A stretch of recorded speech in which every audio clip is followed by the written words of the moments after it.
classroom in Clarion County, students are studying the past and also creating digital stories that reflect the world they live in today. But they're also learning what it means to look out for one another, thanks to a teacher who's made sure his classroom is a place where dignity matters just as much as deadlines. And we are so happy to have Nick Reimer from Union High School join us today. Thanks for being with us, Nick.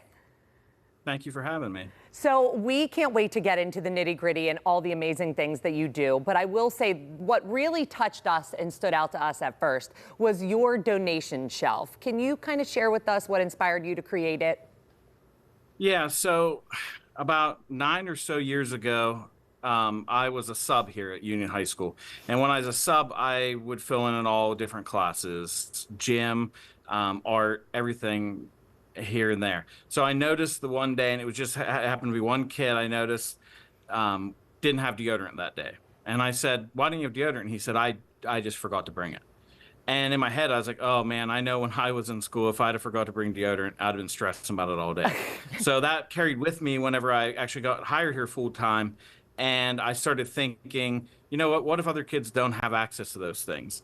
So I saw an idea on Facebook and it spun from there. A friend of mine helped me build the shelf, and it kind of built this whole thing. We started collecting things from community, and I was overwhelmed at first. I got bags and bags and boxes of stuff, and couldn't be more blessed to get more stuff from the community. Oh, that is and such it just keeps coming. That is such a great idea. I tell you, as an adult, I forget to wear deodorant. Yeah. So I can imagine what that's like for a student. So have you seen any changes in behavior or confidence since you introduced the shelf? Yeah, initially when I introduced the shelf, a lot of kids wouldn't go to it because they didn't want to be ashamed and say, oh, I have to get something from the shelf. Mm-hmm. But I noticed as I had a door that they can access it from another classroom or out in the hallway, they don't even have to come into my classroom. They can just come straight into that room and grab the stuff. And I noticed more and more kids started getting it. And it started to be once the senior high kids started forgetting toothpaste or toothbrush, they'd come in and get it. And then it turned into all the younger kids are like, oh, if the seniors are doing it, I can do it. Absolutely. Then it's fine. Yeah.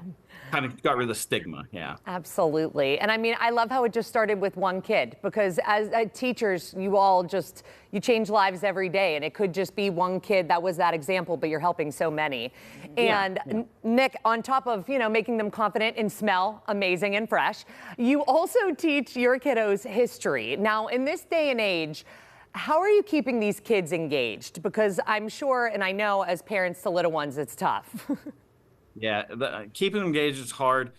A lot of it is project-driven things. So you got to get them. For instance, recently with my 8th graders, I just did a project where I put them all, in a sense, in a Native American tribe, and they had to make brochures on what their tribe was. So what stands out about your tribe, what kind of food you eat, all that stuff. So that way they got to research stuff without really thinking about it, and also they got to make something cool.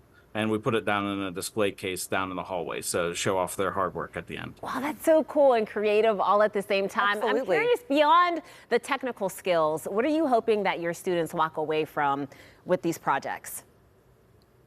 Just the fact that you can do research. Not all research is boring, even though most kids think it is. And that they're learning something along the ways. They might be doing something fun, like for my DPMP classes, the video classes there.